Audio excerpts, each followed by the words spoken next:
hoy por primera vez y que están en una de estas charlas conmigo por primera vez, me presento, mi nombre es Jimmy Prado, médico experto en VIH, ese es el posgrado que tuve la oportunidad de hacer. También soy magíster en familia y actualmente trabajo en un programa de VIH ya hace más o menos 6, 7 años en Sura, en Cali, aquí mismo en esta ciudad. Muchas gracias a Julián y a todo el equipo detrás de todo este proyecto por la invitación. Es un espacio académico maravilloso, vamos a aprender, a pasarla bien. Esta es una charla que ya habíamos dado el año pasado, pero esta vez va a ser de manera virtual.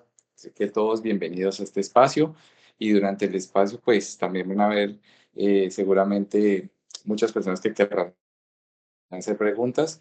Si es el caso, entonces vayan anotándolas, pueden irselas comentando por el chat a Julián y luego las podemos ir resolviendo al final. Vamos a tratar de que esto sea lo más ameno posible. Tuberculosis es un tema bastante amplio y uno podría hablar de tuberculosis 3 días seguidos sin parar, pero pues, lo que vamos a hacer hoy es tratar de disponer lo más importante que ustedes deben conocer desde la microbiología hasta el tratamiento, teniendo en cuenta el perfil de ustedes en este momento como estudiantes que van a ser posteriormente médicos generales, que van a pasar por un internado, que van a ser médicos rurales algunos y que eventualmente tal vez le interese la infectología, la microbiología y pueda continuar en este camino de las patologías infecciosas. Voy a generar entonces la presentación, permítame un segundo.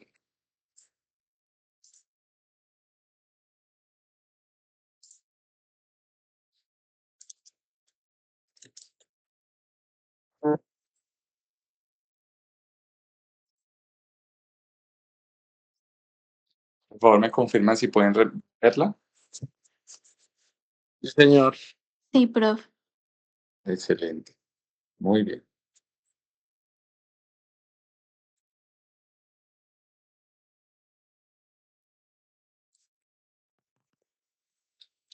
Mm,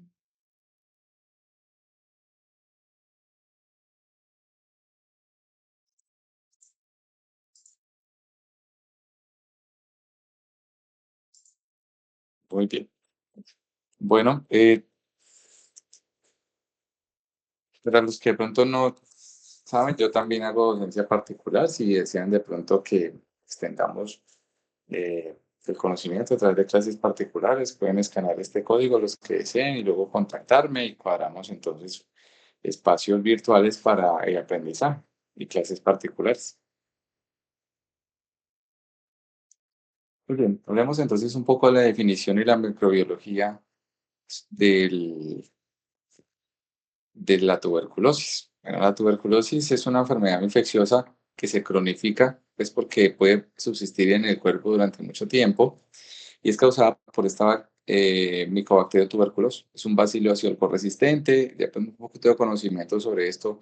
Muchos de ustedes es aeróbico de crecimiento lento y generalmente a través de gotículas respiratorias se puede transmitir. Una persona que esté con tuberculosis, estornude o tosa, puede transmitir fácilmente la tuberculosis a las personas que lo rodean y con un solo bacilo que llegue es suficiente para que se pueda generar la infección. Aquí es un poco como la pared celular y lo más importante de todo esto que ustedes ven aquí es, bueno, son muchas cosas importantes, pero algo importante aquí que quiero resaltar es este componente. Bueno, aquí tenemos una bacteria, es una fotografía con la adición de Nielsen, que es la clásica que se usa para la eh, para poder ver el Mycobacterium. Si se dan cuenta, parece una cuerda deshilachada, pero si uno se acercara muy bien, vería cada bacilo pegado uno del otro, y lo que está haciendo es formando algo llamado codones o cord factor, que esos cordones sirven para revisar, perdón, para que la bacteria tenga mejor resistencia y sobrevivencia dentro del cuerpo. Aquí, por ejemplo, con una microscopio de electrónico de barrido se pueden ver estos bacilos pues totalmente reunidos tratando de hacer este tipo de figura geométrica para subsistir de manera mejor, llamado el cording. Ese cording pues, está mediado por este cord factor, que es una tetrailosa dimicólica o un glicolípido, pues para que quede como más fácil de aprender, que favorece esa agregación. Entonces, al hacer esa agregación es mucho más fácil que esa bacteria pues sea mucho más resistente a todo el tratamiento o al mismo sistema inmunológico, ¿sí? Entonces, es más fácil que invada, es más fácil que haga un escape del sistema inmunológico y que forme los famosos granulomas. Un poco de epidemiología, sabemos que pues, en el mundo para el 2023 habían 10.8 millones de casos y al menos 1,5 millones, 25 millones de muertes. La incidencia global está en 134 por cada 100.000 habitantes y el sudeste asiático y África, pues donde más ocurre. Y ocurren más casos en hombres adultos que en mujeres, entre un 55% versus un 33% respectivamente. Según el Instituto Nacional de Salud, aquí en Colombia la incidencia está en 27,5 por cada 100.000 habitantes. Esto fue para entre el 2014 y el 2023. ¿Sí? Los casos notificados para el 2021 eran aproximadamente 14.000 casos y la alta más carga que ha habido, pues se considera que está en Antioquia, en el Valle, en Bogotá, en Santander y en el Atlántico. El reservorio del bacilo de Koch es básicamente el hombre, es la causante de la tuberculosis. Ya sabemos que el bacilo de Koch es la que lo causa, ¿no? En el pasado pues, se pensaba que eran otras razones, incluso se llegó a pensar pues, que tenía que ver más el, con el comportamiento moral de las personas que con una infección, hasta que finalmente pues, Robert Koch pudo aislar la bacteria y se dio cuenta que tenía que ver con este, este patógeno. El respirar, hablar o toser puede generar que haya infección y se requiere un contacto prolongado. Es decir, pues, si yo voy y visito a una persona y hablo con esta persona, no sé, 30 segundos, posiblemente no sea suficiente tiempo para que se transmita. Pues nosotros a veces como médicos lo que hacemos es atender pacientes, generalmente en un servicio de urgencias deberíamos estar usando tapabocas todo el tiempo, pero a veces no ocurre. Llegan pacientes con síndromes respiratorios, incluyendo síntomas como la tos, y bueno, eso puede hacer que sea más fácil que adquiramos una tuberculosis. Muchos de nosotros, pues al trabajar en servicios de urgencias, el bacilo entra en nuestro organismo y no desarrolla la enfermedad activa, sino que la causa una infección latente que permanece en el cuerpo y se puede establecer a través de la prueba de la tuberculina, que de eso vamos a hablar ahorita más tarde. Pero si una persona tiene más contacto, pues es más fácil que se contagie de esta infección, ¿cierto? Si duerme bajo el mismo techo, si todos los días la visita a esa persona, al menos unas 15 horas por semana, pues se ha demostrado que es más fácil que esta infección ocurra.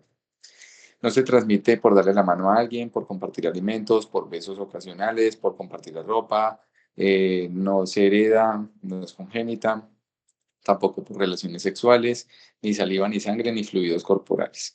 Para que tengamos esto en cuenta, porque la estigmatización de la tuberculosis a veces puede llevar a casos de aislamiento completo y cuando el aislamiento debe ser solamente respiratorio, pero no de contacto. Por ejemplo, un aislamiento de contacto podría ser la viruela del mono. Es decir, yo necesito tener un aislamiento de contacto porque las lesiones que hay en la piel por la viruela del mono, pues al tener contacto piel con piel, sobre todo si está lesionada, es más fácil que haya la transmisión, independiente de que tosa o independientemente de que estornude, porque no es la forma de la transmisión del monkeypox. Pero aquí, en este caso, pues es respiratoria. Así que el aislamiento de contacto no se requiere. Factores de riesgo, pues si una persona tiene el virus del VIH y convive con el virus, pues tiene una susceptibilidad un poco mayor, sobre todo si sus CD4 están muy, muy bajos. No se necesita tener VIH para tener tuberculosis.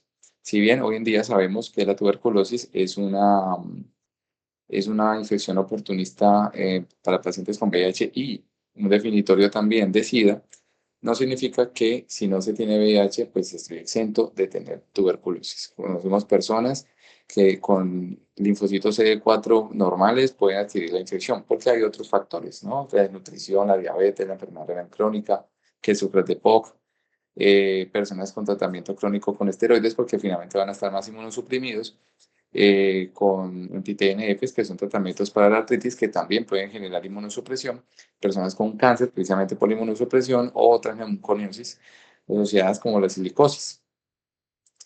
Aquí tenemos un poco la patogenia, los bacilos entran al alvéolo llega a el alvéolo y luego llega a los macrófagos alveolares. Estos macrófagos lo que hacen es atraparlo, ¿no? Entonces el bacilo en ese momento libera un antígeno, que es el antígeno de SAT-T6, Básicamente lo que hace es impedir la unión del fagolisosoma, es decir, que adentro del macrófago no puede haber esta unión con el lisosoma, porque finalmente el lisosoma es el que tiene todas estas sustancias para poder deshacerse del bacilo. Pues, entonces, este antígeno lo que hace es disminuir esta posibilidad de unión y por lo tanto el bacilo queda vivo dentro del macrófago. Este macrófago pues empieza a necrosarse, ¿cierto? Entonces, estas esterilizaciones del bacilo a través por la necrosis del macrófago incitan a nuevas fagocitosis que terminan pues haciendo que llegan muchos más macrófagos terminando en más fagocitosis y un ciclo que se termina este, prolongando dentro del alvéolo. Entonces, una vez está mucho más eh, esta, digamos, como infección bacteriana o por este bacilo se va aumentando, se corre más la posibilidad de que termine diseminándose los ganglios linfáticos por la sangre y además este tejido necrosado por los macrófagos alveolares termina formando macrófagos alveolares espumosos que pues pueden llevar a que haya muchísimo más procesos inflamatorios locales generando bloqueos en los bronquiolos, es decir, que en los bronquiolos ya se puedan empezar a ver lesiones y de hecho es de las primeras que se pueden lograr ver en una ¿cierto?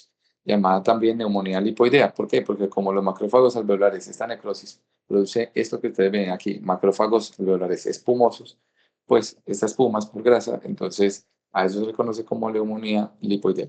Es básicamente una lesión asociada a las fases iniciales de la tuberculosis. Más adelante pueden salir en tomografías de tórax el signo radiológico del árbol en brote, que es como un árbol pues, que está floreciendo, y generan pues, digamos, como, o me está diciendo que pues hay una actividad del bacilo en ese momento. Puede estar ubicado en los lóbulos superiores, mayormente las encontramos allí. Y en el pasado se creía que era porque había más oxigenación en las partes, digamos, apicales de los pulmones. Pero hoy en día se sabe que es más que todo porque esta localización del lóbulo superior genera, digamos, una localización muchísimo más eficiente, perdón, una localización mucho más deficiente del drenaje linfático. Entonces es más fácil que se quede allá, ¿cierto? Entonces, por esa razón, digamos, esta es la ubicación como más favorita del bacilo. Finalmente, con todo este tipo de lesiones, pues termina apareciendo el granuloma y luego las lesiones cavitarias, que pueden ser de la primera tuberculosis que se le da a la persona o pueden volver a aparecer cuando el paciente se reinfecta. Aquí tenemos el granuloma resuelto en la primera imagen, en la segunda imagen un granuloma que no se ha resuelto, los bacilos siguen vivos en el interior, y en la tercera vemos un granuloma que también pues, no se ha podido resolver y el bacilo finalmente escapa del control inmunológico y empieza a diseminarse. Los granulomas lo que hacen es tratar de contenerlo, pero en algún momento, pues si no sé si tiene el tratamiento adecuado, si la persona está inmunosuprimida, o si tiene otros factores de riesgo, puede generar que estos granulomas pues, terminen por no ser suficientes. Hay compromiso ganglionar en algunas ocasiones. Generalmente, si una persona tiene el compromiso ganglionar, que uno llegue a la persona y vea que tiene adenopatías, pues me habla más acerca de cómo esto puede estar asociado a una inmunidad muchísimo más deficiente en el paciente. Por eso es muy común ver a los pacientes con VIH que no tienen tratamiento, que están inmunosuprimidos, y en algunos niños que tengan adenopatías. Eh, Puede indicar que sea una adenopatía porque tenga tuberculosis ganglionar, posiblemente. Pero también puede ser propia de la inflamación que se genera, tratando de generar, pues, digamos, eh, pues una batalla dentro del sistema inmunológico para la tuberculosis, sin que deje de ser solo exclusivamente pulmonar. Pero, de todas maneras, todo paciente que tenga una sospecha de tuberculosis o que se le esté confirmando tuberculosis pulmonar, pero tenga adenopatías grandes, con escráfulas, pues lo mejor es hacerle biopsia para descartar que también tenga este compromiso ganglionar y ya termine una tuberculosis miliar, es decir, ya diseminada. Y en este caso, una tuberculosis ganglionar. Clasificación de la tuberculosis. Bueno, aquí vamos a resaltar de las cosas más importantes. Uno puede clasificar la tuberculosis dependiendo de estos factores que están en la columna de la izquierda, donde dice criterio. Aproximadamente con estos 5 criterios uno podría tener un espectro un poco amplio de lo que significa la clasificación de la tuberculosis. También puede ser desde el punto de vista clínico, es decir, síntomas que sean sugestivos, Y también desde el punto de vista microbiológico, porque yo puedo tener un paciente que está con síntomas, pero con microbiología negativa.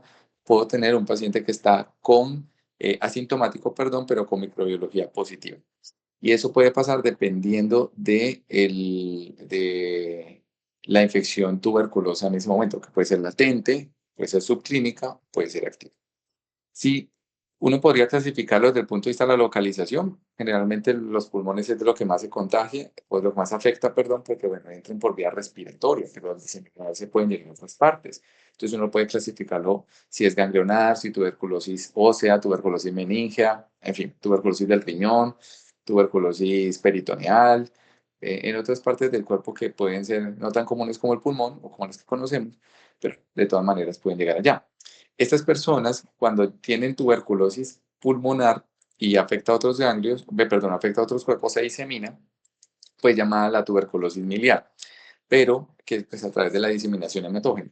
Pero yo podría tener una tuberculosis exclusivamente ganglionar, exclusivamente meningia, exclusivamente renal. Pero ¿cómo llegó allá? Pues a través de la vía respiratoria, solamente que no ejerció su infección en la parte pulmonar, sino en estas otras partes del cuerpo. Entonces pueden haber o no presencia del bacilo del cobre resistente dependiendo de cómo se hagan las pruebas y de las biopsias que se tomen. También puedo clasificarla según la evolución, puede ser primaria, desde la primera vez que me da, puede ser postprimaria, es decir, ya me dio tuberculosis, me curé, me vuelve a dar, o tengo tuberculosis y se me reactiva, es decir, una tuberculosis latente, como la que les explicaba ahorita. En pacientes que han estado expuestos a la tuberculosis, por ejemplo, tienen el bacilo, logra sellarse el sistema inmunológico esta infección, no genera síntomas, el paciente no tiene una tuberculosis activa, pero un bajón del sistema inmunológico por algo hace que sea más fácil que finalmente termine en reactivación. Y según el estado clínico, puede ser activa completamente, es decir, yo tengo síntomas fluidos de infección tuberculosa, o puede ser infecciosa latente, es decir, silenciosa. El paciente generalmente, como decíamos al principio, tiene el bacilo, pero no genera la activación de síntomas. Uno cómo logra saber que estos pacientes pueden tener infección latente a través de exámenes como la prueba de la tuberculina o como la prueba del interferón gamma o el IGRA. Entonces, ¿a quién se le tiene que hacer? Porque ¿quiénes están expuestos? Estamos en Tuberculombia, ¿saben? Entonces aquí hay tuberculosis por todos lados. Entonces, ¿quién está expuesto o quién está más susceptible? Hay una clasificación para eso y lo vamos a ver más adelante. También se puede clasificar dependiendo de si es resistente o no a los antibióticos. Por ejemplo, un paciente podría tener una tuberculosis pulmonar y sensible, o sea, es sensible a lesiones y a la rifampicina, a las fluoroquinolonas, a todo, pero se puede volver resistente. Entonces tenemos la tuberculosis monoresistente, que es solamente isoniazida. Tenemos la MDR, la multidrogo resistente, que es resistente a isoniazida y rifampicina. Y tenemos la XDR-TB, que es aquella que es resistente a isoniazida y rifampicina más una resistencia a las fluoroquinolonas. Por supuesto, estos pacientes con este tipo de resistencia son mucho más difíciles de tratar o de llegar a un buen término con el tratamiento porque toca buscar otras alternativas que no sean esas. Y formas especiales, como les explicaba ahorita, forma miliar, que es la diseminación hematógena, puede ser meningia, puede ser ósea, renal. Ahí sí ya dependiendo de los síntomas que el paciente tenga, así mismo podría generar una infección tuberculosa. Según su localización, entonces hablemos primero de esto. Yo te puedo tener una tuberculosis pulmonar, que es lo que más conocemos en nuestro medio, o una tuberculosis extrapulmonar, es decir, en cualquier otra parte. ¿Listo? Entonces, generalmente que la tuberculosis pulmonar puede ser la más frecuente y es la principal fuente de contagio. Si yo tengo un paciente que está tosiendo mucho, pues obviamente la sospecha es que tenga una tuberculosis pulmonar, pero extrapulmonarmente un paciente podría tener, por ejemplo, una tuberculosis laringea. Eso puede pasar. Y sin embargo va a seguir siendo contagiosa porque está afectando la vía respiratoria. Entonces, si es pulmonar, podríamos pensar en tos crónica, hemoptisis, fiebre, sudoración nocturna, pérdida de peso y con imágenes revisar si hay infiltrados o no en los lóbulos superiores o cavitaciones. Importantísimo, 4 síntomas cardinales en la tuberculosis pulmonar que me pueden hacer pensar que definitivamente este paciente esté pasando por este tipo de infección. Que tenga tos, que tenga fiebre, que tenga sudoración nocturna y que tenga pérdida de peso. Si un paciente les llega a ustedes a la consulta con esos 4 síntomas, piensen en tuberculosis. Si les llega con 3 síntomas, piensen en tuberculosis. Si solo les llega con tos, es una tos seca, un paciente que lleva solo 2 días de evolución y un paciente que lo ven bien, un buen estado inmunológico, que además no tiene otras enfermedades, posiblemente no sea tuberculosis. Eso significa que no lo sea, pero es menos sospechoso. Entonces, más adelante vamos a ver cómo esto nos sirve para que podamos tamizar a los pacientes. Por ejemplo, en mi caso, yo tengo pacientes del programa de VIH. Esos pacientes, aunque vayan muy bien con el tratamiento, a todos los meten en una misma bolsita. Si un paciente de estos me llega a mí a la consulta con tos de varios días de evolución y espectora, a ese se le manda pruebas de tuberculosis, independiente de que tenga fiebre, sudoración nocturna, pérdida de peso. Pero si tiene la pérdida de peso o la sudoración nocturna o la fiebre, pues es más sospechoso todavía. Y así uno termina tamizando y hay dos cosas aquí. El paciente no se hace los exámenes porque siente que es solamente una gripa y se va para casa. Y el paciente que sí se hace los exámenes y le sale negativo. Entonces dice, no, ¿para qué me tomé eso? Bueno, hace parte del programa revisar porque estamos en un programa de VIH. Y está la tercera, el paciente que sí se hizo los exámenes y terminó siendo natural. Entonces, sucede, sí. Y además, estos casos son los que rápidamente al diagnosticarlos, sin esperar a que cumplan todos los criterios floridos, es más rápido hacer ese tratamiento y por lo tanto más rápido llegar a la cura. Y si es extrapulmonar, pues hay que revisar. Si es ganglionar, pues vamos a tener generalmente adenopatías cervicales. Si es ósea, dependiendo algunas localizaciones óseas, como por ejemplo la columna vertebral llamada mal de Pot, puede ser meningia, entonces el paciente puede presentar convulsiones, pérdida, alteración del sensorio, síntomas o signos asociados a enfermedad cerebrovascular, DSB, ¿de acuerdo? Puede afectar el vaso, el hígado, puede afectar el riñón, te falta orina sangre. Bueno, entonces hay que estar pendiente de los síntomas que un paciente tiene. Por ejemplo, te voy a decir, yo vengo porque tengo un ganglio acá. Y uno lo va a revisar, un ganglio grande, más de 2 centímetros, que está en la cadena ganglionar cervical anterior, y que es doloroso. Y además uno ve que la piel se está lesionando, o sea, que no solamente está ahí la tumefacción por la adenopatía, sino que se está lesionando, por ejemplo, ulceración. Eso frente de una. Si yo estoy en un programa, si está en mi programa, de una lo mando a biopsiar pensando que sea tuberculosis. ¿Que es otra cosa? Perfecto. Pero entonces, si recordemos que no tengo que tener VIH para poder sospecharlo, que si tienes un paciente que llega con esas condiciones, pues es mejor pensarlo. Ahora, ¿a quién le pienso más? Porque puede ser otro tipo de infección. Pues revisemos la epidemiología, miremos con quién vive, si tiene tosedores crónicos en la casa, si es un abuelito que vive en un albergue, si está constantemente siendo hospitalizado por otras cosas, entonces está expuesto a más infecciones, incluyendo personas con tos, o si ha tenido que visitar muchos sitios o estado en muchos sitios donde puede ser frecuente que la gente tosa o que la tuberculosis sea. Para esa parte de la epidemiología en términos de geografía, pues Colombia en cualquier parte, ¿cierto? Porque hay mucha tuberculosis acá. Es menos probable que si un paciente viene del extranjero, me consulta por eso, pero hace 2 días apenas llegó a Colombia y el paciente vive en Corea del Sur, pues es muy poco probable pensarlo, pero de todas maneras me ayuda a ir como seleccionando a quienes podría yo por semiología y por epidemiología hacerle esto. Puede haber también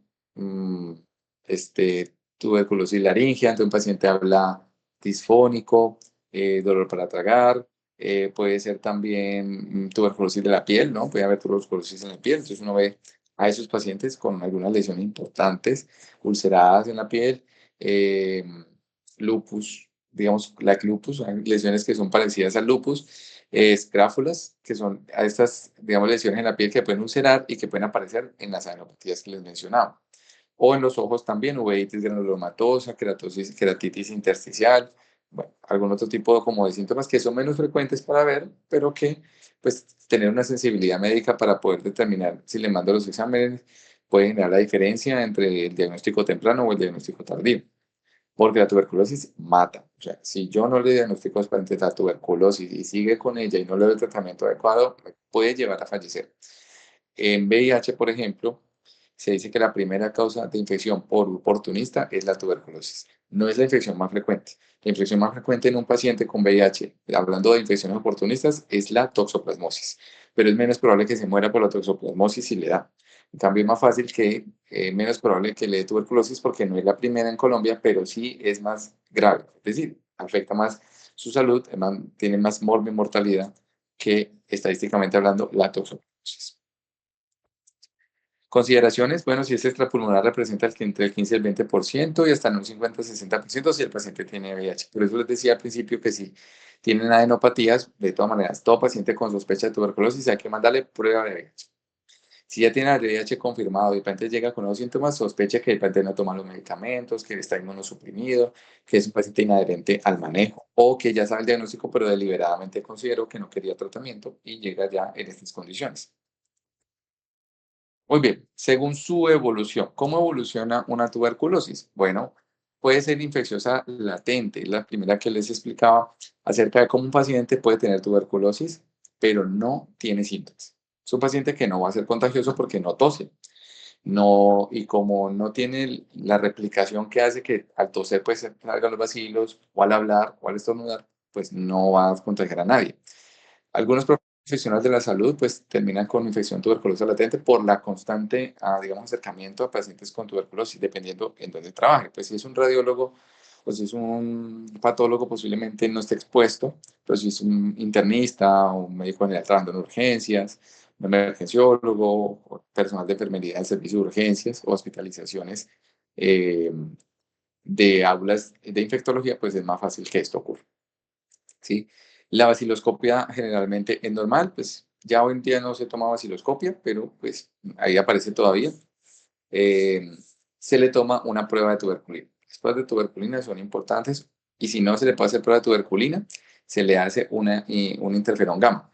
La tuberculina es más barata, el interferón gamma es muy rápido. Entonces, pues tienes cómo seleccionar.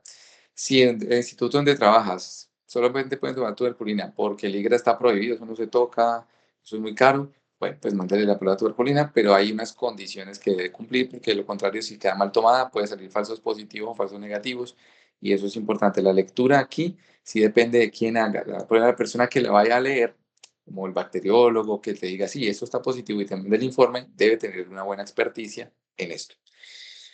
Puede ser subclínica, es un estado intermedio como entre latente y activa, no son síntomas tan evidentes, pero encontramos que microbiológicamente ya hay replicación bacteriana, no se eliminan de todos los bacilos, digamos, y el paciente pues seguramente va a tener más riesgo de que pase a una infección activa. Y está la activa, pues, digamos, directamente, que es aquella que tiene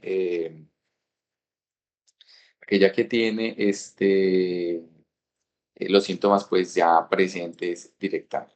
Regálenme un segundito, estoy con ustedes.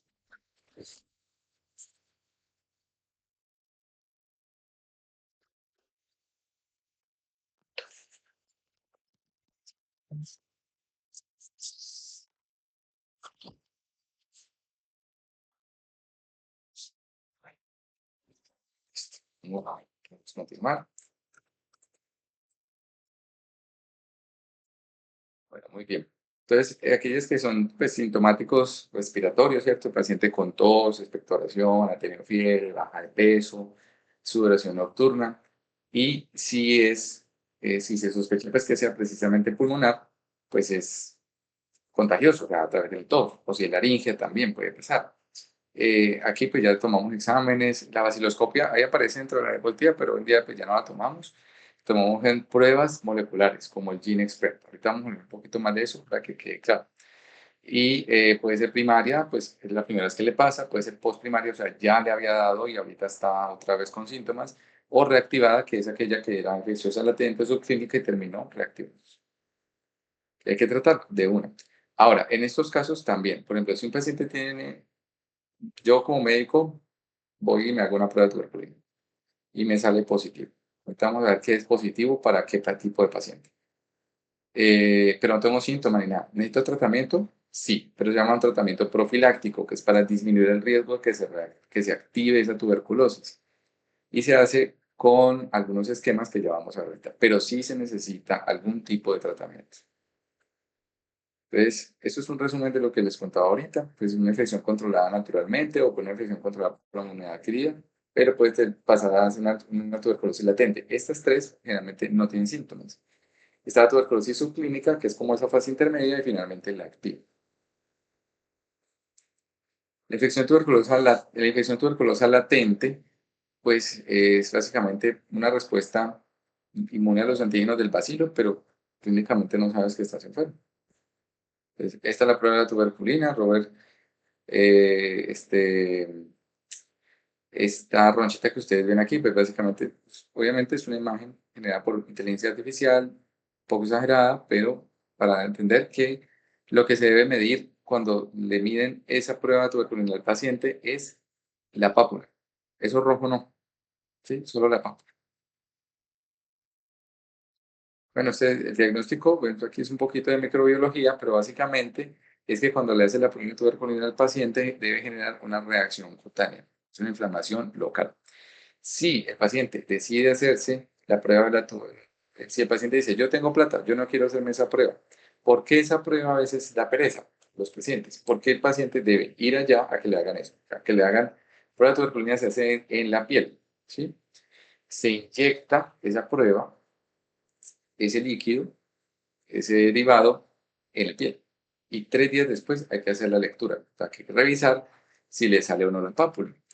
Y en esos 3 días no se puede tocar esa parte, preferiblemente no mojarse, pueden hacer algunas cosas, ni rascarse, ni nada.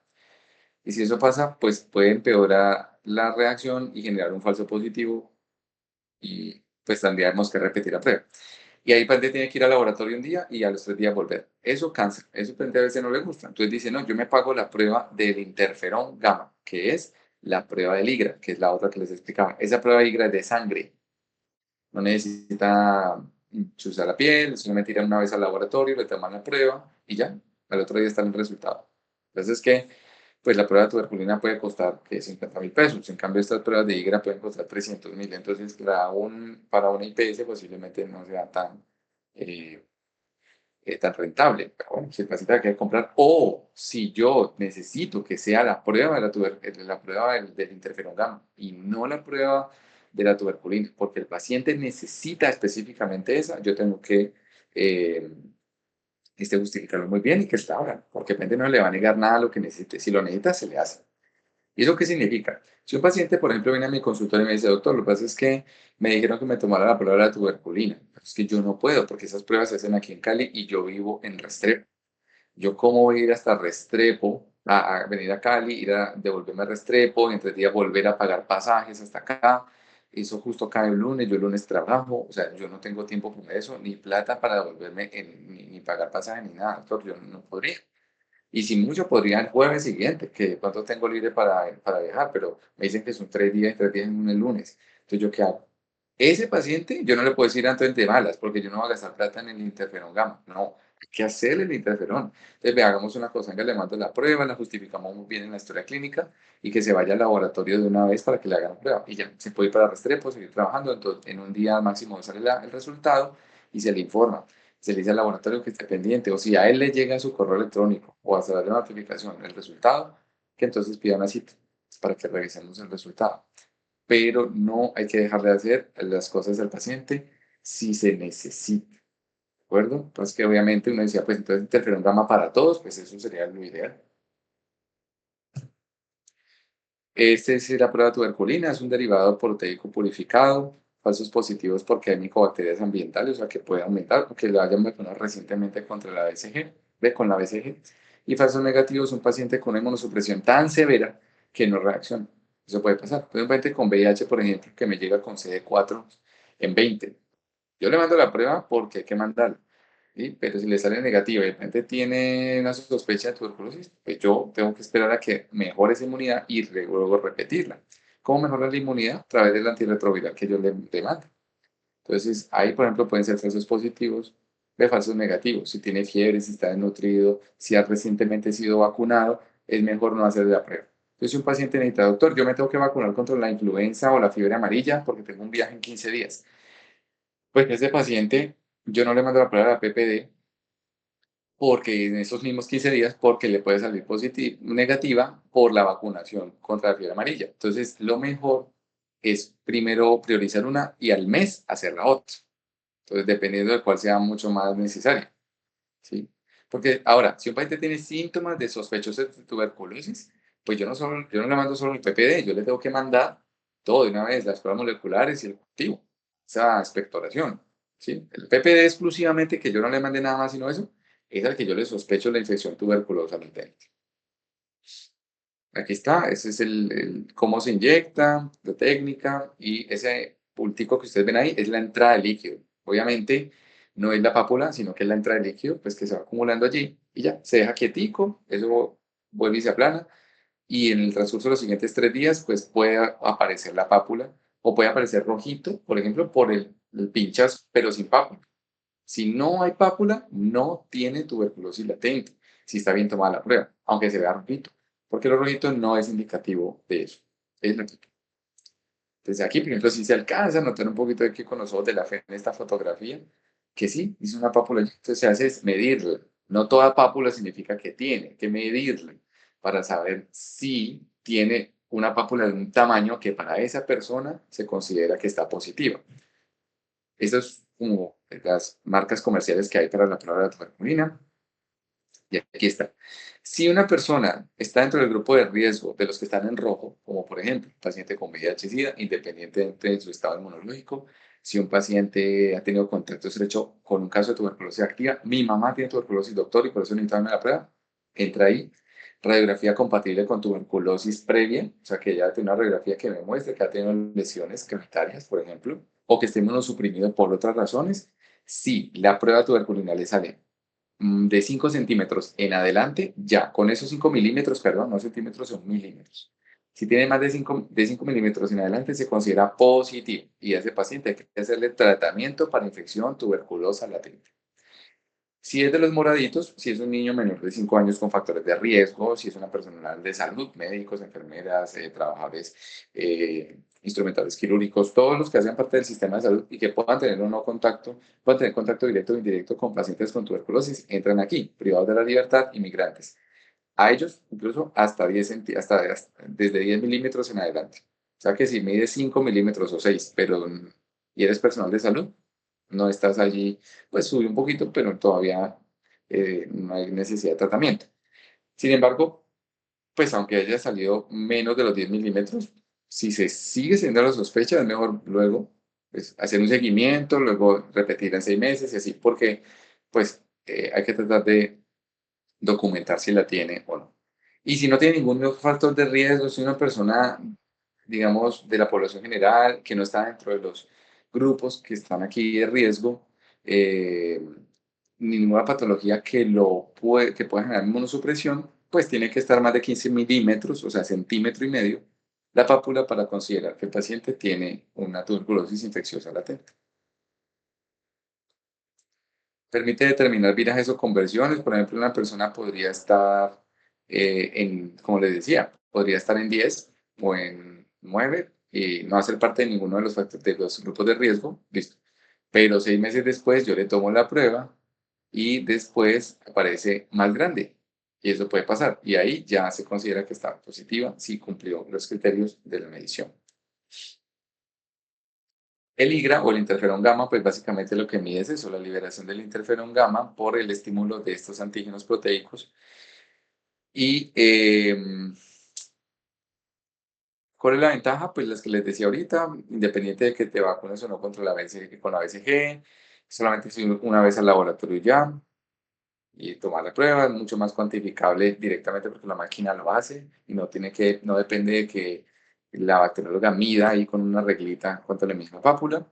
Y si hay una pápula, porque a veces está tan inflamadito que uno no logra ver si hay una pápula, entonces eso también es importante. Entonces hay menor riesgo de falsos positivos o falsos negativos. Aquí está, eso es la marca comercial que se puede usar, el T-Spot, el Quantiferón y el Vidas 3, que este es como el más nuevo que hay, la verdad, es una maravilla este. Vale, todo.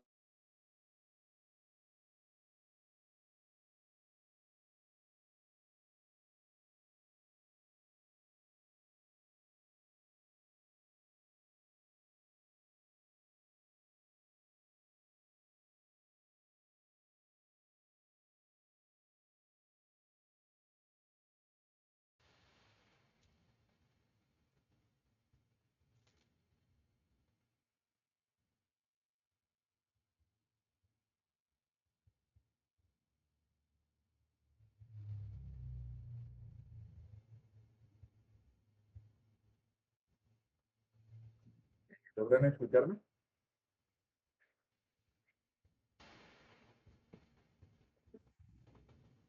Buenas noches. Entonces, qué pena. ¿Escucharme? Muy bajito, profe.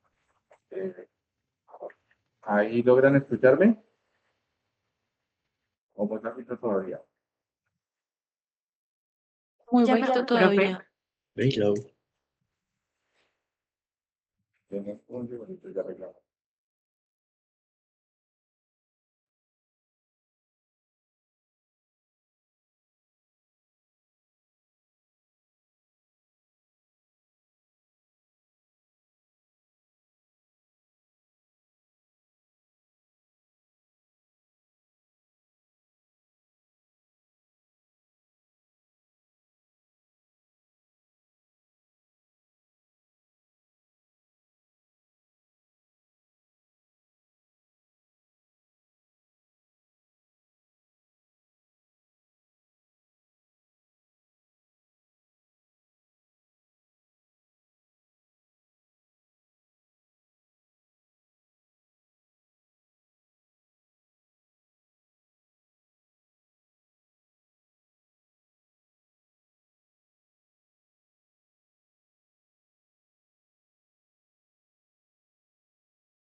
No, perfecto. ¿Me logran escuchar?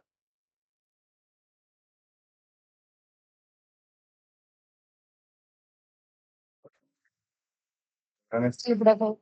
Sí, profe. escuchar?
Las diapositivas ahí. Sí, te están viendo. Voy a dejar hasta aquí un momentico porque no me quiere abrir. Bueno, sí, un momento. Oh, ya.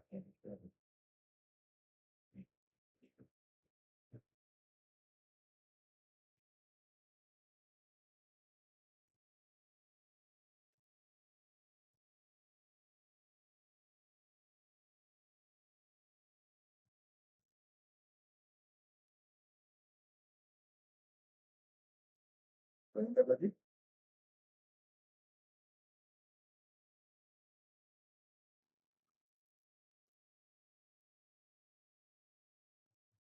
Sí, se ve las diapositivas, pero se oye mucha interferencia en el micrófono. Ah, ok. ¿Y allí? No, se ve en miniatura.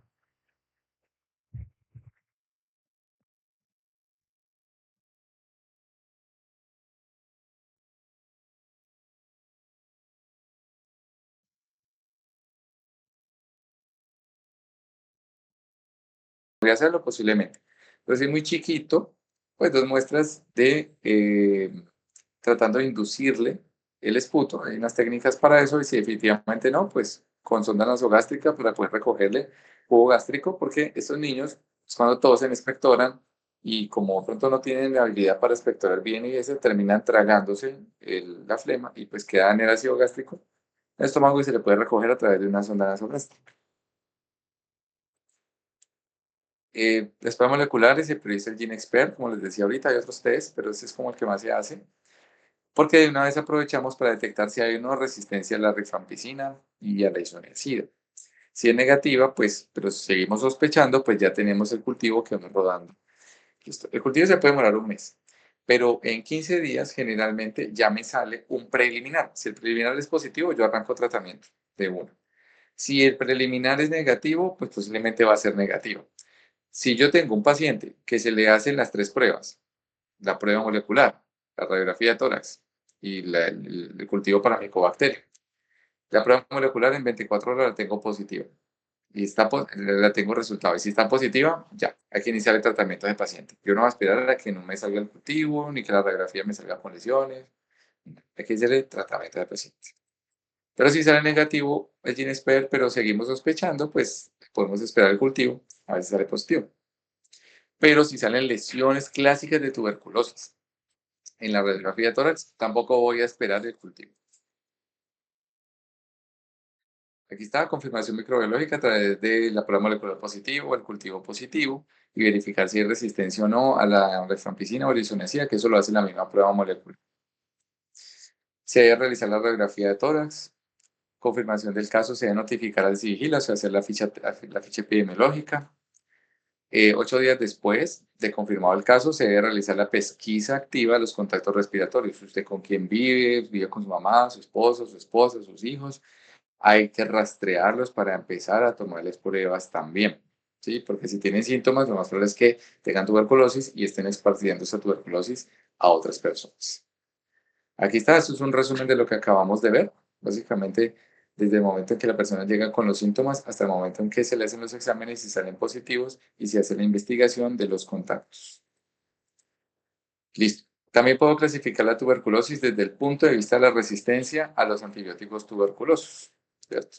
Entonces, puede tener una tuberculosis sensible y es sensible a todos eh, los antibióticos, sí, pero básicamente sensible es que me sea que no haya ningún tipo de resistencia a la isoniazida y a la rifampicina. Esos dos. Si no es resistente a eso, perfecto. Una tuberculosis monorresistente es que solamente es isoniazida, una tuberculosis multidrogoresistente es isoniazida más rifampicina y una tuberculosis extendidamente drogoresistente, extremadamente drogoresistente, es no solo la rifampicina e isoniazida, sino también a algunas quinolonas. Porque cuando yo tengo resistencia a la ISO, pues yo le puedo usar una moxi, pero si también soy resistente a eso, pues ya se me convierte en esto. Entonces necesito empezar a pensar en otro tipo de, de medicamentos. E incluso puedo seguir siendo resistente a otros, como la bedaquilina o el linezolid. Aquí hay, esto es como un reporte del 2024 sobre la tuberculosis global, ha venido bajando en términos de el número estimado de personas que desarrollaron tuberculosis multidrogoresistente entre el 2015 y el 2023. Un poquito, pero no mucho. Pues nos damos cuenta en algunas partes la tendencia al número de personas que desarrollaron resistencia se ve hacia la baja, pero nosotros no.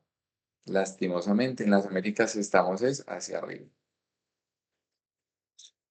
El Instituto Nacional de Salud sacó un artículo sobre multidrogoresistencia en Colombia, que bueno, pues que si tiene oportunidad más adelante de leerlo, lo haga. Formas clínicas especiales, los que vemos ahorita, puede ser meningia, ósea, ganglionar, pleural, geniturinaria, cutánea, ocular, peritoneal o diseminada. ¿Y diseminada dónde? A cualquiera de estos. Es decir, que yo inicié con una tuberculosis pulmonar, por ejemplo, y se diseminó al pulmón, perdón, al riñón y también en la pleura y también en la piel y en los ojos. Pues ya está diseminada, tengo varias partes, se considera o se le llama miliar. Esto puede ser una tuberculosis laringea. Aquí vemos una laringoscopía que se le hizo al paciente, está bastante edematizado. Y tenemos un pulmón que ya está con derrame pleural, posiblemente porque inició por acá, pero ya afectó la parte pulmonar. Aquí tenemos unas lesiones que pueden ser por tuberculosis cutánea, indistinguibles de otro tipo de lesiones que podrían aparecer por eczema, plasmatitis infecciosa o micótica, por ejemplo. Entonces, pues, si la sospecha es alta, ¿qué biopsia? Un ojito que está con una tuberculosis ocular, alterando aquí. Y obviamente el disco óptico se alcanza a notar aquí que está bastante difuminado, que está lesionado. Coinfección, bueno, pacientes que tienen VIH y tuberculosis, los casos son a nivel global, pues en datos globales, 6.1% en 2023 de estos pacientes con esta coinfección. Si un paciente tiene una infección de VIH con tuberculosis al mismo tiempo, su mortalidad es muchísimo más alta. Y lo que les decía, la tuberculosis es la principal causa de muerte en personas de VIH. En Colombia, o en el mundo más bien, la infección oportunista o definitoria de SIDA más común es la toxoplasmosis, y la que le sigue es la tuberculosis. Pero la tuberculosis es más mortal que la toxo en ese sentido. Entonces, por eso es la principal causa de muerte con los pacientes. Entonces, hay que tratarlos y estar haciéndolo de vigilancia de los pacientes. ¿Por qué es peor el pronóstico? Porque si está inmunosuprimido, pues tengo menos defensas. Eso es básicamente como, ¿cierto? Una cosa lleva a la otra. Si no tengo defensas, ¿cómo me defiendo de la tuberculosis? Se disemina más fácil, las fórmulas extrapulmonares son mucho más comunes.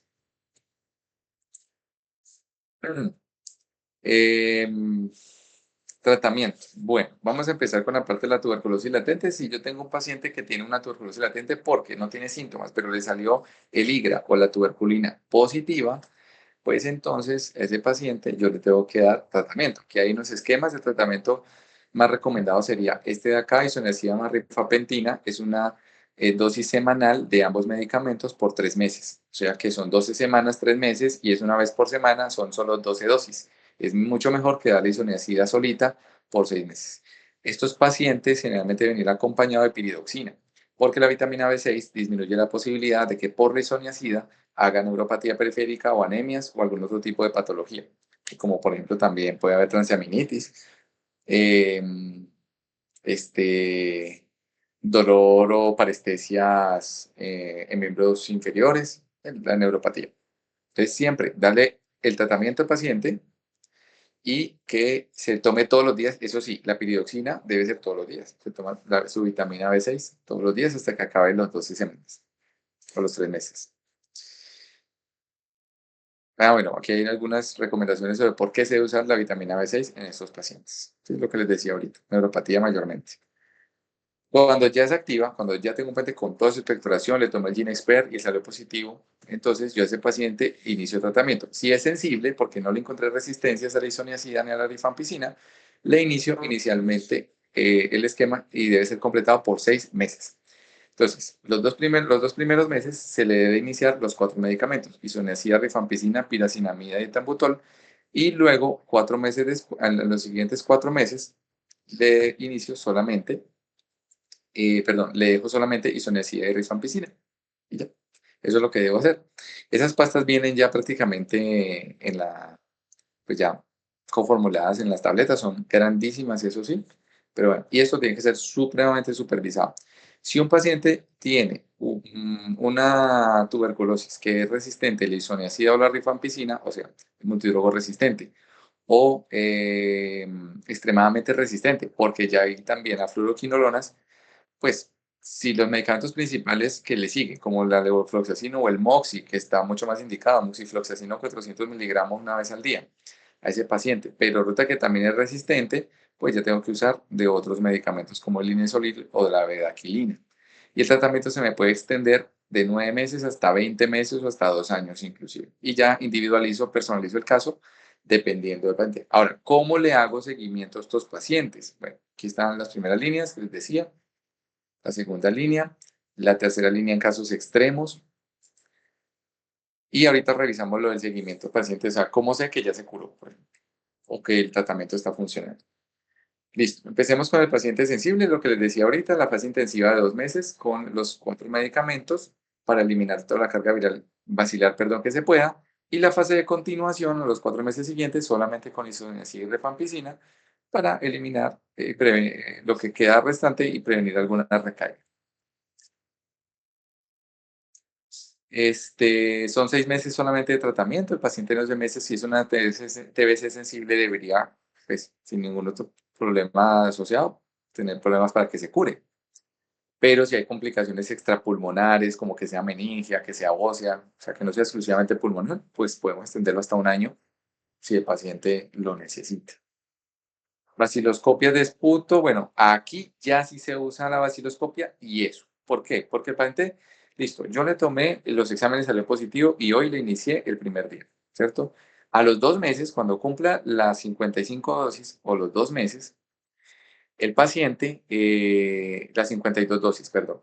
¿Por qué 52 y no 60? Si son 60 días, 2 meses, porque no se cuenta los domingos, básicamente. Entonces, yo tengo un paciente que tiene los 2 meses. Cuando yo cumpla los 2 meses, a ese paciente le tengo que hacer una vaciloscopia y le tengo que hacer una radiografía de tórax. Y el paciente debe tener una vaciloscopia negativa. Hace poquito estaba escuchando hablar al equipo de trabajo que tenemos allá, que ya a una bacterióloga, que ya saben, no había que mandarle vaciloscopia, sino otra vez GeneXpert para ese paciente hacerle seguimiento a los 2 meses. Todavía no tenemos la confirmación de eso, pero por ahora se le sigue mandando la vaciloscopia. Al 4.º mes se le manda y al 6.º mes, cuando ya finalice el tratamiento, y todas estas deben salir negativas. Si son negativas, perfecto. El cultivo sí se le debe mandar. Si la vaciloscopia sale positiva, otra vez, pues yo debo volver a cultivar, porque pues, tal vez me está haciendo una resistencia que inicialmente no encontré. Pero de todas maneras, a los 2 meses, con la vaciloscopia se le manda el cultivo, o sea, independientemente de, ¿de acuerdo? Entonces yo a los 2 meses le mando radiografía, perdón, vaciloscopia, y le mando el cultivo. La radiografía se le manda al 4.º mes. Ya le tomé la primera, que fue cuando le empecé el tratamiento, al 4.º mes, que ya estaría en la fase de continuación, cuando solamente está con isoniazida y rifampicina, y cuando ya termine el tratamiento. ¿Cierto? Si a los 2 meses está negativa es porque ya se convirtió. O sea, si un paciente a los 2 meses ya tiene vaciloscopia negativa, pues yo a ese paciente ya lo puedo pasar a la segunda fase, que es solamente isoniazida rifampicina por 4 meses. Si es multidrogoresistente, o sea, si tiene resistencia a la isoniazida a la rifampicina, pues entonces yo ya tengo que revisar cuáles son los medicamentos que me sirven, entre ellos las quinolas y más específicamente la levofloxacina o, mejor, la moxifloxacina. El esquema dura entre 9 y 11 meses, es un poquito más largo, siempre y cuando no haya resistencia a las fluoroquinolonas. Entonces podemos iniciar moxifloxacino o levofloxacino, pero también cualquiera de estas que están aquí. Inicialmente lo que hacemos es, si el paciente es precisamente multidrogoresistente, ya de una tenemos formular la moxifloxacina, se manda la fórmula, la autorizan. En Sura tenemos quien nos lo autorice el mismo día para que el mismo día el paciente ya esté reclamando el medicamento. Y si hay una resistencia adicional, pues obviamente el paciente puede tener una prolongación de su tratamiento hasta por 20 meses o hasta por 24 meses. Se requiere mayor cobertura bactericida en caso de que de pronto algunos antibióticos no surjan el efecto que necesitemos. Entonces, para estos esquemas, pues podemos tener grupos de medicamentos del grupo A, como la bedaquilina o linezolid. El grupo B, estos medicamentos que son aún más raros, uno casi no los escucha, como la clofazimina. Y el grupo C, cuando no se puede hacer ningún esquema de los anteriores, porque no le sirva, porque no lo encontramos, porque haya síntomas versos Entonces, empezar a buscar cuál es lo mejor. Obviamente, esto no van a estar ustedes solos, ustedes van a estar en compañía de un infectólogo que les va a ayudar, les va a orientar sobre esto, que el infectólogo pues ya se encargue de hacer pues una consulta personal. Monitoriza con vaciloscopias, pero aquí ya no es que cada 2 meses, cada 4, no, que es mensual. Y todos estos exámenes también, hemograma y todo, porque sobre todo la moxifloxacina puede generar prolongaciones del QT en el electrocardiograma y es mejor estar monitorizando. Si es multidrogo resistente, también el régimen BIPAL, que se puede hacer de manera oral, beaclina, pretomanid y linezolid, y ese es como el más recomendado cuando el paciente tiene resistencia a la isoniazida, rifampicina y a las fluoroquinolonas. Entonces ya me queda este tratamiento. Entonces, uno de los regímenes más recomendados cuando tengo un paciente como tan retador como este es el BEPAL, beaclina, pretomanid, linezolid. ¿Sí? Y el tratamiento es solo por 6 meses. Miren, con eso ya con 6 meses lo puedo tener controlado. Y es diario. Pretomanid y el linezolid. ¿Sí? Y la bedaquilina, inicialmente por 2 semanas, es cada 4, es diario, pero pues 3 miligramos diario. Y luego ya 3 veces por semana para ir reduciendo un poco la dosis, que también me ayuda a disminuir la toxicidad, como pues mielotoxicidad, neuropatías, prolongación del QT. Muy bien. Y esta, cuando no me sirve porque, no sé, resultó ser alérgico a uno de los componentes del BEPAL o a una resistencia adicional que le encontramos a un paciente que definitivamente es más complejo todavía, pues ya tenemos todos estos medicamentos que están aquí para la tercera línea. También monitoreo mensual con cultivo y vaciloscopia, radiografías cada 3 o 6 meses, lo mismo laboratorios de función hepática y hemograma, electrocardiogramas, y revisar cómo están los ojos y cómo está la parte neurológica, porque el linezolid puede generar algunos efectos secundarios en esta parte. ¿Sí? Consideraciones. Si yo tengo un paciente que está con VIH, pues a ese paciente yo le inicio el tratamiento. Igual. ¿Sí? O sea, no hay muchas, hay algunas consideraciones, por eso lo pongo aquí como consideraciones. Pero si es un paciente VIH positivo que está con su antirretroviral y está bien, o que el paciente al mismo tiempo se le encontró el VIH que la tuberculosis, pues teóricamente no hay necesidad eh, de esperar para iniciar el tratamiento para ambas cosas. A no ser, y aquí va la primera consideración, que sea un paciente VIH positivo cuya tuberculosis que se le sospecha es una tuberculosis meningia. Un paciente llega con alteración del sensorio, con convulsión, y uno le encuentra todos esos factores de riesgo que encontramos para la tuberculosis y el VIH positivo inmunosuprimido. O sea, nos dimos cuenta, llegó con los síntomas, se le tomó la prueba de VIH en urgencias, se le confirmó y tiene un OCD4 en 10, o sea, está supremamente inmunosuprimido, de acuerdo con carga viral altísima, pero el paciente tiene síntomas neurológicos. Entonces yo a ese sí me espero, todavía no le inicio el tratamiento antirretroviral. Si confirmo la tuberculosis meningia, entonces yo lo que hago es iniciar el primer tratamiento para la tuberculosis y más o menos 2 semanas después que ya haya iniciado, que el paciente ya haya tolerado el tratamiento para la tuberculosis, ahí sí me preocupo por iniciar el tratamiento antirretroviral. Esquema estándar, exactamente el mismo. Si un paciente que no tiene ninguna contraindicación, pues se le inicia. ¿Cuáles son las contraindicaciones? Tuberculosis meningia, como les decía ahorita. Y en otras infecciones, como el criptococo, si hay criptococosis meningia, también se debe pausar el tratamiento por unas semanas. Pero si no hay nada de esto, al paciente se le puede iniciar. Entre los primeros días de haber iniciado de haberse hecho el diagnóstico, se le inicia el tratamiento para tuberculosis y se le inicia su tratamiento antirretroviral. Segunda consideración, dependiendo del tratamiento antirretroviral, así mismo voy a escalar las dosis. Hoy en día, para el tratamiento del virus del VIH, mandamos generalmente medicamentos que contienen inhibidores de la integrasa. Incluye medicamentos como el dolutegravir.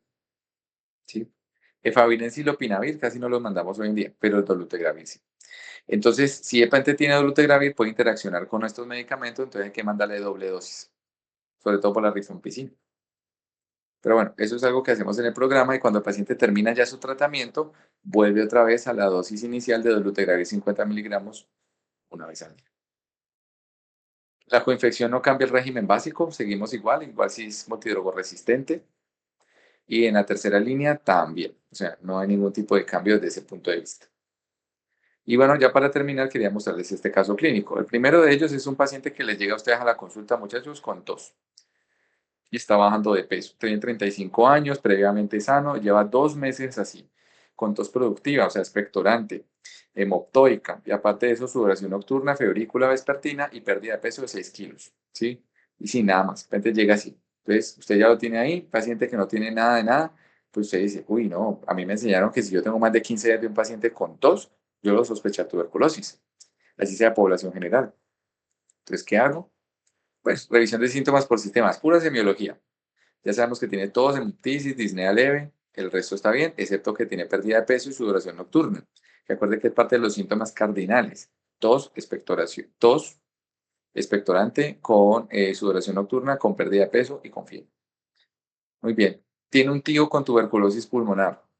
Ha tenido contacto directo, entonces es mejor aumentar más nuestras sospechas. Signos vitales están normales y el examen físico lo vemos caquéctico, con murmullo vesicular disminuido a la auscultación pulmonar, crépitos y sobre todo en vértices.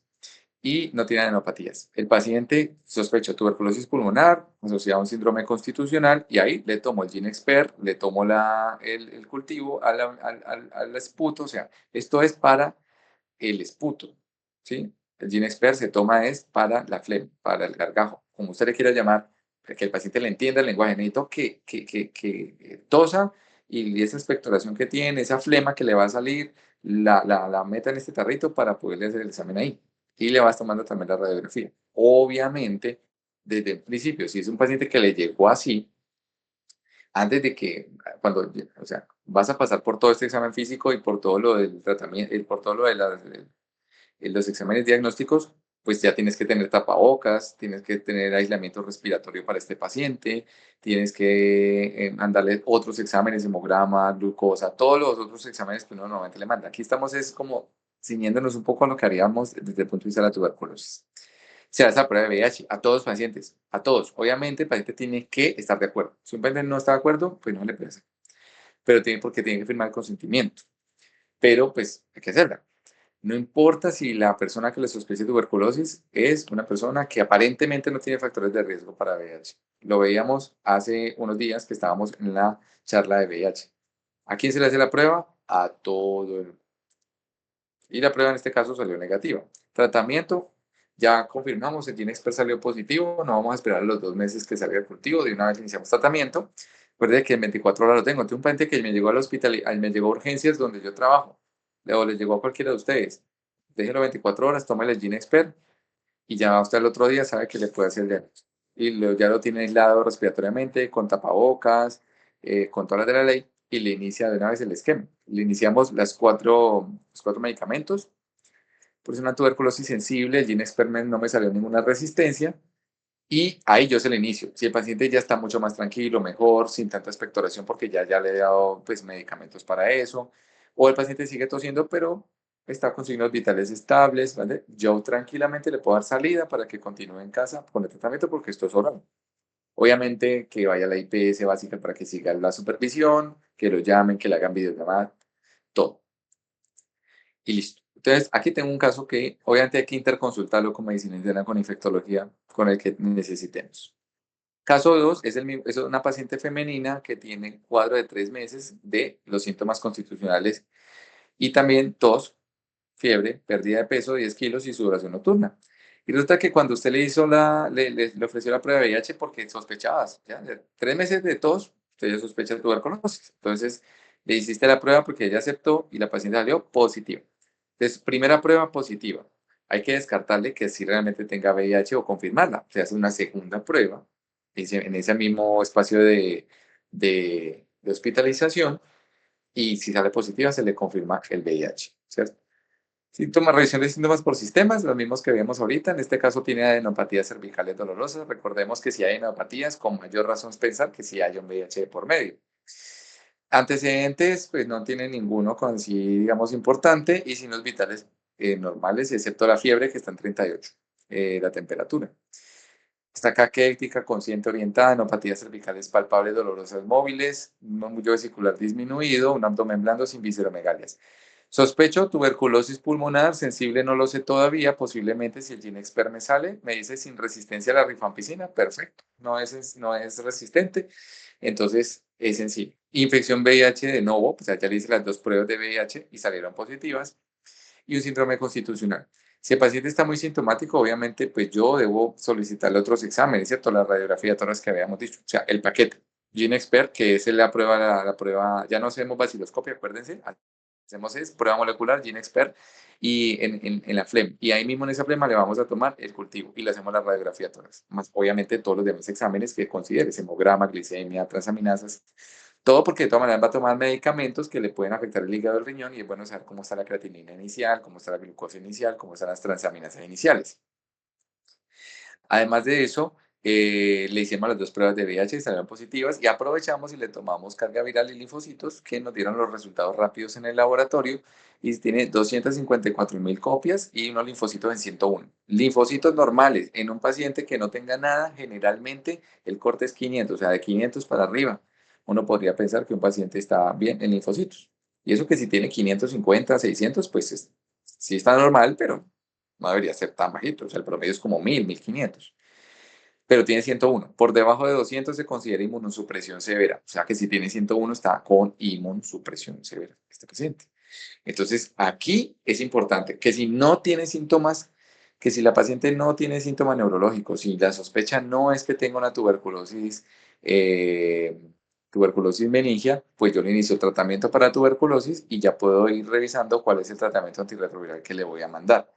Pero si sigue si tiene alguna mínima sospecha, usted le quiere descartar que tenga tuberculosis meningia, en este caso, inicies el tratamiento antituberculoso, pero debes diferir el tratamiento antiviral y hacerle una punción lumbar a este paciente, que se le punción lumbar y mandarle todos estos exámenes de tuberculosis para el líquido cefalorraquídeo y revisar si tiene o no la tuberculosis meningia. Si es así, y hacer escanografía y todo. Si es así, pues obviamente primero deje de pasarle menos 2 o 3 semanas de tratamiento antituberculoso y luego se inicia. ¿Por qué se hace eso?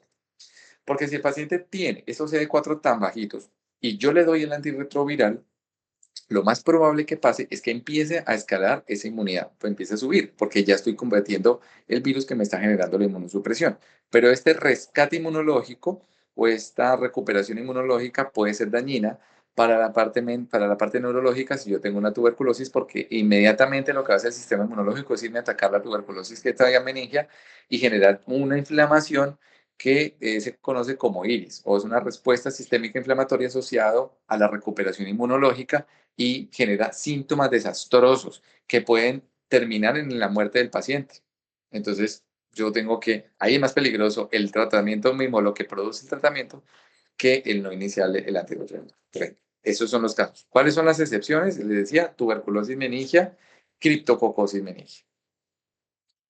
Tratamiento exactamente el mismo porque es sensible, igual que veíamos ahorita, es inicialmente los 2 primeros meses con el esquema isoniazida, rifampicina, tambutol, piracinamida, y después a los 2 meses le hago vaciloscopia, una sola, le hago cultivo y si son negativos, o al menos la vaciloscopia es negativa, porque el cultivo se demora un poquito más, paso a la segunda fase. Ya sé que lo puedo pasar a isoniazida, rifampicina y lo dejo solo eso con 4 meses. Los 4 meses, 2 meses después de haber iniciado la segunda fase, le tomo la radiografía de tórax y al final, cuando ya cumplan los 6 meses de tratamiento completos, vuelvo y le tomo vaciloscopia y vuelvo y le tomo cultivo y vuelvo y le tomo radiografía. Se debe hacer supervisión directa, ya sea que el paciente vaya a la IPS, se le haga videollamada, pero tenemos que supervisar muy bien el paciente porque el paciente podrían decidir no tomarse las pastas de un día y eso es gravísimo. Hay que iniciar la terapia antirretroviral en este caso y como tiene las defensas tan bajitas, por debajo de 200 células, pues hay que generarle medicamento profiláctico para que no hayan otras infecciones. Por ejemplo, la toxoplasmosis o la neumonía por girovesi. Entonces, iniciamos trimetoprim sulfa, puede ser interdiario, al menos hasta que haya recuperación inmunológica por encima de 200 células. Monitoreo estrecho de hepatotoxicidad y apoyo nutricional y psicosocial.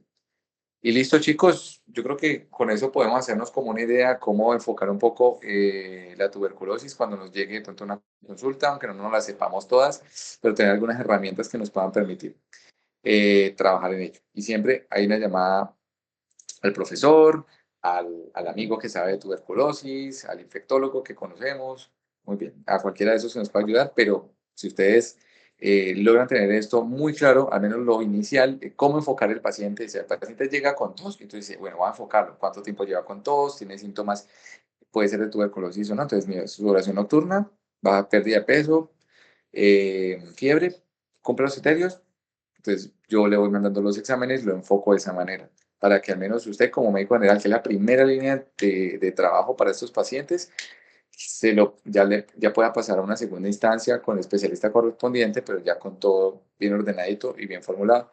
Y ahí usted le está salvando la vida a un paciente, porque le está evitando que le haga una complicación por la tuberculosis y fallezca. Recuerda que la primera causa de mortalidad si tiene VIH, es la primera causa de mortalidad como infección oportunista. ¿Alguna pregunta hasta ahí, chicos? Muchísimas gracias, profe. Abrimos este espacio para retroalimentación, preguntas. Entonces, cualquier pregunta que tengan, la pueden escribir o pueden levantar la manito o simplemente activar su micrófono. Claro que sí.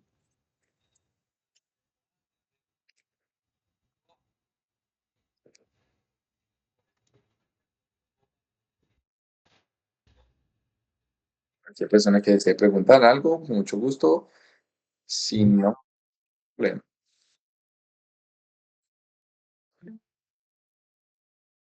Juliana, Buenas noches. Buenas noches. Pero una pregunta. Cuando hablamos del esquema de, bueno, cuando hablamos, mejor dicho, de tratamiento para la fase de latencia, este esquema de rifampicina con isoniazida, ¿yo lo puedo aplicar también ¿En qué? en niños? Ah, sí, claro, pero se debe ajustar la dosis, por supuesto, dependiendo del peso. Sí, pero si un niño de 10 años, de 12 años, tiene una infección tuberculosa latente y le quiere iniciar el esquema, pues obviamente hablo con pediatría, infectología pediátrica, pero sí hay que iniciarlo, o sea, y se le ajusta la dosis, dependiendo del peso.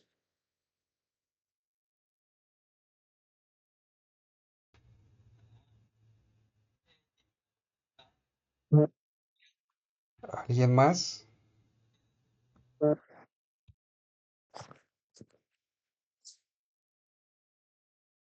Profe, yo tenía una última pregunta con respecto a las pruebas. Sí, claro. Decían que, pues leía que el IDRA es un poco más específica, aunque ambas pruebas precisamente pueden tener un bajo grado como de especificidad. Y también quería saber cómo, exactamente por qué, no sé si la pregunta sea válida, pero ¿por qué no la puedo mandar en infección activa? Aunque No, bueno, entiendo que aparte de Ginexpert también nos mide lo de la resistencia, pero pues quería como clarificar eso. ok, listo. No, yo la puedo mandar, no hay ningún problema. No hace parte, digamos, del algoritmo que nos mostraba allí la resolución, que era lo que veíamos ahorita. Aquí está el IGRA. Aquí está. Digamos que no es que yo no la pueda mandar, yo lo puedo hacer, no hay ningún problema. Lo que pasa es que, bueno, en primer lugar, el algoritmo diagnóstico que nos da la resolución no la contempla cuando yo sospecho la tuberculosis ya porque está activa, el paciente tiene síntomas. Entonces yo directamente le tomo GeneXpert al esputo y el cultivo. Si me sale negativa, entonces pues yo quedo tranquilo. Si le sale positiva, pues yo le inicio tratamiento. Entonces, si le hago una prueba de IGRE y le sale positiva y el paciente ya le mandé estos exámenes, pues es una prueba adicional que no voy a necesitar porque no me está ayudando con el diagnóstico. Si me sale positivo el IGRA, no me está diciendo si el paciente tiene o no una tuberculosis y si los síntomas que está teniendo es por tuberculosis, porque yo puedo tener en este momento, por ejemplo, tos, expectoración y fiebre. Eso me lo puede producir una neumonía también. Y si yo le tomo el IGRA junto con los otros, con el cultivo, por ejemplo, el GeneXpert, y me sale el IGRA positivo y no me han salido los otros resultados, yo no puedo decir que el paciente tenga una tuberculosis, que esa sea la causa, porque yo podría tener una tuberculosis latente, sino que ahorita estoy con una infección por neumonía, por ejemplo. Entonces, no es que no se pueda tomar, lo puedes mandar, pero no es tan necesario si ya le vas a tomar el GeneXpert y y el cultivo y la radiografía de tórax. Entonces, más bien lo que podemos hacer es que el IGRA y la tuberculina se la dejamos para el paciente que no tiene síntomas, que yo necesito saber si tiene o no una tuberculosis latente. Esa es la razón, no es que no se pueda, sino que, digamos, es más que todo para descartar la tuberculosis. Ahora, si tú lo quieres hacer, no hay ningún problema. Pues si le sale positiva la PPD y fuera de eso un gene expert positivo, pues con mayor razón tiene tuberculosis. Pero ese paciente, por ejemplo, yo en el futuro, que es otra cosa importante, si yo tuve tuberculosis hace 2 años y me curé, y hoy me quiero hacer una prueba de tuberculina, no me sirve. ¿Por qué? Porque me puede salir positiva porque ya tuve tuberculosis. Entonces no me está diciendo que tengo tuberculosis latente, me está diciendo que tuve tuberculosis porque yo ya sé que me dio. Entonces, a los pacientes que, por ejemplo, en el programa de VIH, ¿qué hacemos? A todos los pacientes del programa de VIH, cada año le hacemos la prueba de la tuberculina, que a los que nunca les ha dado tuberculosis. Entonces, le sale negativa, negativa. Un día le salió positiva en 7 milímetros. Entonces, yo ese paciente no tiene síntomas, le tomé una radiografía de tórax, no tiene ningún tipo de lesión. Le inicio tratamiento profiláctico con isoniazida rifampicina, esquema cortado por 12 semanas y listo, ya. El paciente nunca desarrolló la tuberculosis o al menos disminuyó el riesgo de que la desarrolle, porque puede desarrollarla en el futuro, pero al menos ya disminuimos el riesgo con la profilaxis. A ese paciente yo no le vuelvo a tomar más tuberculina en la vida, porque posiblemente va a seguir siendo positiva, porque el hecho de que yo le haga manejo profiláctico no disminuye el hecho de que le pueda seguir saliendo positiva la prueba. Entonces ya no tengo que hacerle ninguna prueba a ese paciente. Entonces yo cómo sé que ese paciente está en riesgo o no. Ahí, a ese paciente que ya tuvo tratamiento y que no le puedo seguir haciendo PPDs o tuberculina o IGRA, es con síntomas. Se le salió una adenopatía, si está con tos, expectoración, está bajando de peso, tiene fiebre, está con orina oscura, sangrados, pues ya sospecho de la tuberculosis, mando exámenes específicos para esa área. Pero ya tuberculosis latente, pues ya no. ¿De pronto es claro? Sí, profe, muchas gracias. Mucho gusto. ¿Alguno que tenga una pregunta, algún aporte?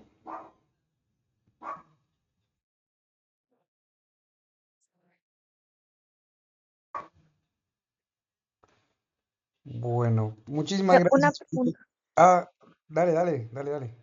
me disculpa. Em, ¿El tratamiento que nos mostró también aplicaría para una TBC extrapulmonar o se aplicaría solo para la pulmonar? No, el tratamiento también se aplica para la TBC extrapulmonar. Claro que sí. O sea, si yo lo que le diagnostiqué al paciente fue una tuberculosis, por ejemplo, ganglionar sensible o genitourinaria sensible, pues desde el inicio el mismo esquema. Lo que pasa es que hay zonas del cuerpo que pueden tener menor accesibilidad. Por ejemplo, si es meningia ósea, es ya dependiendo del paciente y dependiendo de las consideraciones, yo podría prolongar el tratamiento unos meses más, que era lo que decíamos ahorita.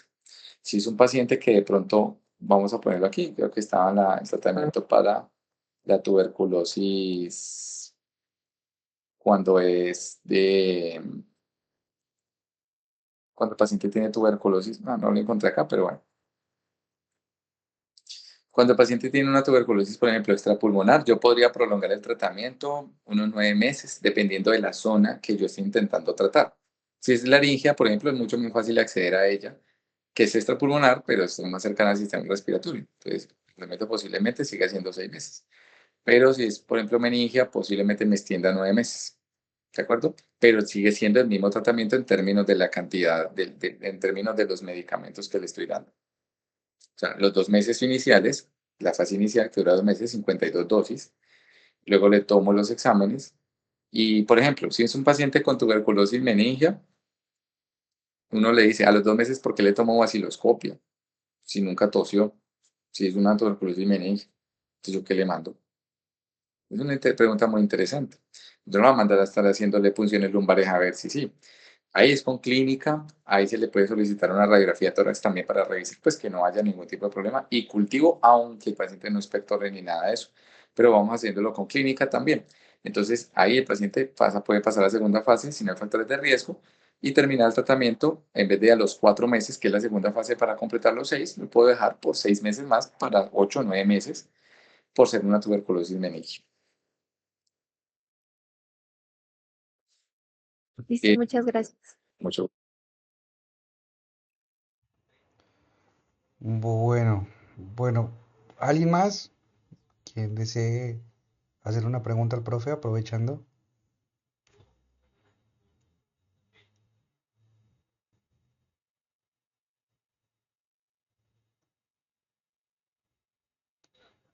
Bueno, muchísimas gracias, profe. Muchísimas gracias a todos por este espacio. mucho Eh, gusto. siempre es un gusto tenerlo, profe. Siempre es un gusto tenerlo.